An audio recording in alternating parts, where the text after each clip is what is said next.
Hey guys, I got a very exciting episode for you here today. I made for the first time some cayenne pepper jelly, and this recipe is fantastic.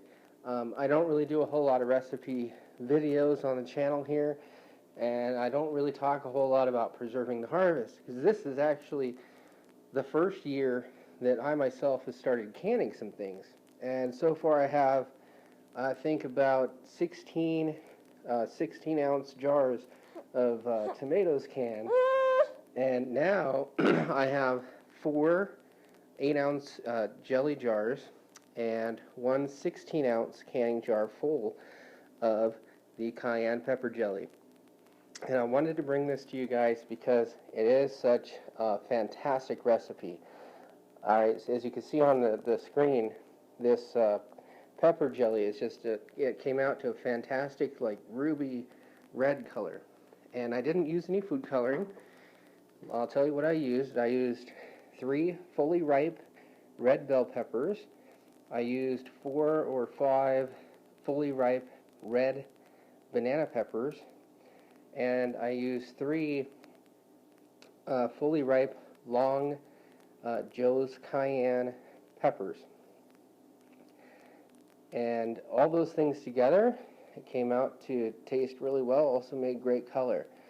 What else is in the recipe? I've used 1 1/4 cup of apple cider vinegar, 5 cups of sugar, and you really can't use much less than that. I actually used a cup less than what the pectin package recommended, because if you read the back of your pectin, this particular recipe called for 6 ounces of the liquid pectin, and it requires that you use a certain amount of sugar. So make sure you read the back of the pectin package that you use, because you may or may not be able to use less sugar depending on what you go with. You're going to put the peppers in a food processor. You're going to puree them. You could use a blender. If you use a blender, make sure you put half of the apple cider vinegar in with the peppers when you blend them. It's just going to make it easier to blend them in the blender. Okay, now once you got them pureed up, you're going to put your apple cider vinegar and your sugar and your pureed peppers in there in a large, you want a fairly large saucepan, because it does sort of bubble up. You're going to want to boil that. It's really simple. You just boil it for 10 minutes and you're good to go. Once you get that boiled, you're going to throw in your pectin. Okay, you're going to bring it to a boil. Once it comes to a boil with the pectin, you're going to count 1 minute, and then you're done. At that point, all you've got to do is jar it up and follow regular canning procedures. What I did is I did give it a hot water bath for about 15 minutes, turn the heat off, let it sit, let it cool on its own. I don't bother taking the lid off and trying to cool things down faster. Let it cool on its own.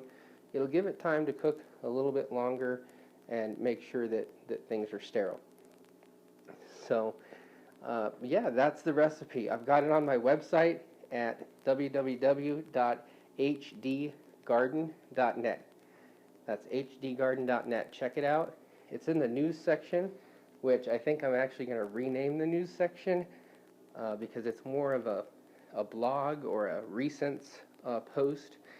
But the website's new, so please help me get the word out about the website, get the word out about the channel, and I'll continue to bring you guys what I can. So thanks so much for watching, guys. Have a good one.